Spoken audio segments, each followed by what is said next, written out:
When you look back on the overall development of Assassin's Creed 3, fun times, stressful times? It was an amazing experience. Like it was a huge amount of fun, and at the same time, probably the most stressful last year of my life. I think it was very intense. You know, we went for the brass ring on that one, and we tried to put everything in, make it monstrously large, make it the best game in the franchise. Really try to put everything out there. So it was a lot of work, but in any franchise, you know, there are games where you do huge amounts of tech development and games where you do content development, and ours was mostly a big tech reshuffle at the start. It's rewarding to see the franchise benefit from all that hard work as well. Like you see the naval stuff going into Black Flag, you know, them using all the new navigation and combat stuff. It's cool.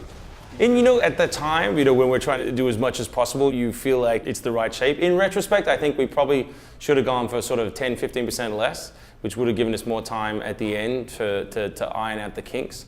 I think the review version had the bugs, and by the time it actually came out for everyone else, we'd got rid of most of them. Yeah. But yeah, it's always the way. Ambition equals bugs most of the time. But I assume you're still pretty proud of that project. Oh, I'm super proud. You know, I'm proud of the guys. I'm proud of the game. It's still the #1 selling Ubisoft game of all time. It's actually interesting at the moment in that, you know, we're talking a lot about the role of women in games and, you know, gender equality in both the workplace and in how we present heroes.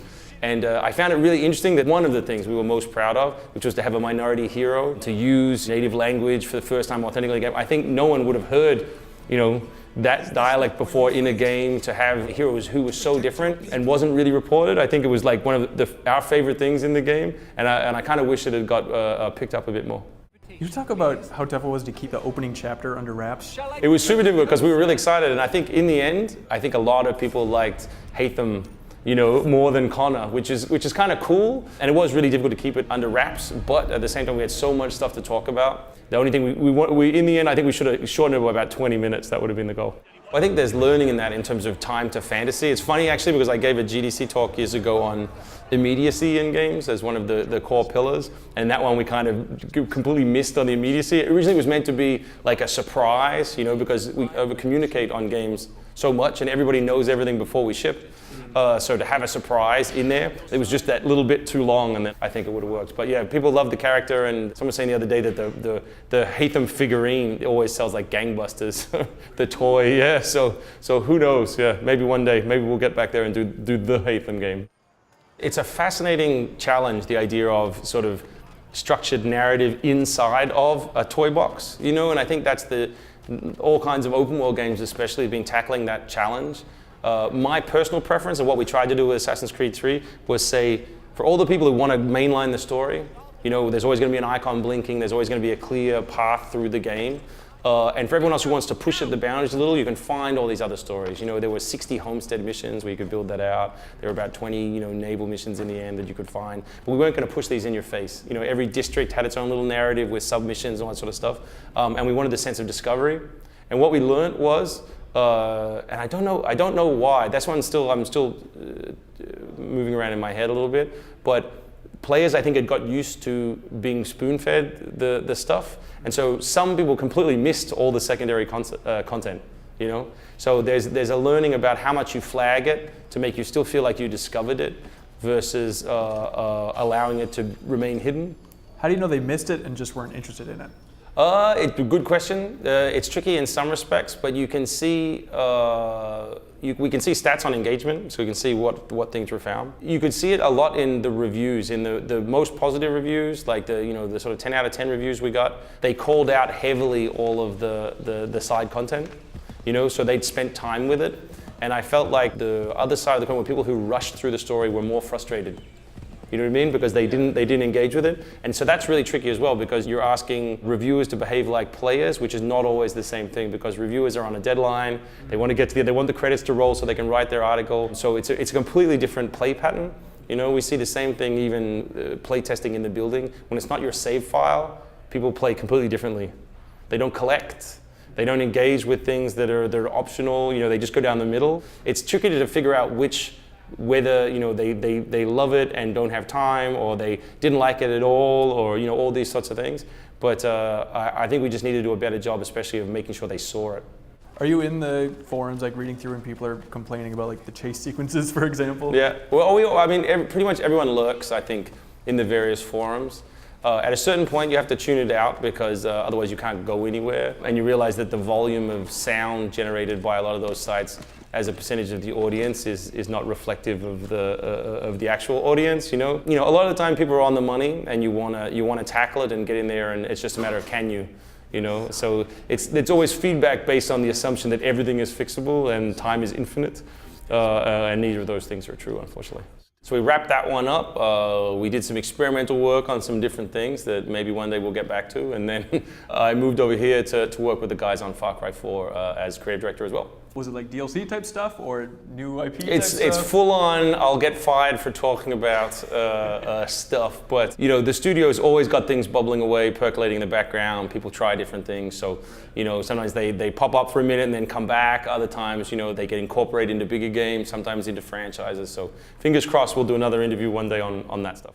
We were really in sync with Far Cry 3 when we were developing the game, and we were on tour with them when we did E3, you know, when we did Gamescom in Europe. So I often found myself in a booth standing next to Dan or, you know, standing next to Mark and watching their stuff evolve at the same time as they were watching our stuff evolve. I was jealous of the freedom, like at the time, because AC3 was such a big project for the studio. You know, the Eye of Sauron was on us all the time. So I think there's ups and downs to that. It was good because when I joined the Far Cry team, I had not just a sense of how I'd enjoyed Far Cry 3 as a game, but I'd also seen the reaction of people change over the course of the demos. So I had a pretty clear perspective, I thought, on what popped for people. You know, when did the audience stop saying, oh, okay, it's a shooter, you know, it's open world, and when did they start saying, oh, wow, that's amazing, that's something that I really want to buy. And I always say you have a finite window when you join a team where you're still a consumer. You know, you have a month maybe where you can look at it as a consumer and say, I know you've rationalized this decision, but I don't know that you've thought it all the way through, or really doesn't make any sense to me, before you become part of the team, and then all your decisions make perfect sense and you can argue them. So did you then lobby for the Far Cry 4 spot? It sort of came up, I had a lot of discussions with Dan. It was sort of Dan was always saying, you know, in that booming voice he has, that, you know, there was an opportunity and it was going to be great, and he had lots and lots of plans. And he's a very convincing man. At a certain point, it just became inevitable, I think, that we were going to do it. So there's funny things in game development because, you know, we work on them for years. So a lot of it is not just the project, but the people. You know, so you think to yourself, oh, you know, if I was brainstorming with those guys, or I was, you know, working 60-hour weeks with those guys, would it be exciting and fun, or would it be painful? And so I really did like the idea of working on a Far Cry game for many reasons, but especially for the people. It seemed like, you know, a place that I wouldn't mind spending a couple of years of my life. So how does the scope of Far Cry 4 compare to when you stepped in on AC3? I think the difference is that at that point in the AC franchise, it was time to do something radical. You know, we'd had a couple of games sort of spinning on that AC2 recipe, and so it was time to do something crazy and really push it. The beauty is that the recipe was established by the Far Cry 3 guys with this one. So while we have a huge amount of content that people are not going to expect, that we haven't unveiled, and there's lots of big surprises to come, there's more of that base that's still strong and still really healthy. I think the biggest lesson for me moving into Far Cry from AC3 is we're keeping a much tighter grip on the scope. You know what I mean? Where at a certain point, we want to have that time to polish the hell out of it. And we spoke on AC3 about it. And at that time, it still looked like we were going to get it. And then, you know, it was one of those finish lines that kept moving away from you. I think we're in a really good position on this one to give it a lot of love. The biggest learning has been less can be more if you really finish it, you know, 150, 200%. Again, in terms of lore or backstory, AC obviously is rich in it, and it's been a big focus of the teams that have worked on it. And that's a boon and a curse. You know, it's something that you can always lift from, you know, and evolve and work on.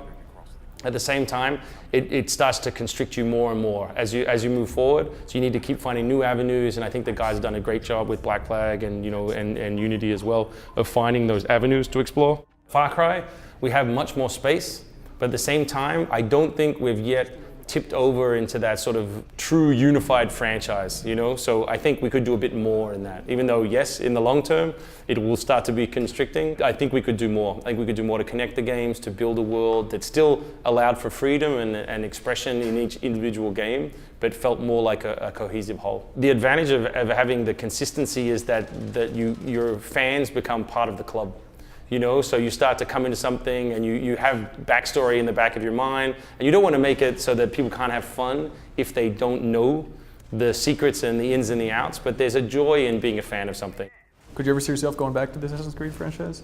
Yeah, I have a lot of ideas for AC. The AC teams these days, because we have the folding teams, there's always a discussion going on about where should the next game be set. There's so much opportunity in history that, yeah, one day, yeah, you never know. Never say never.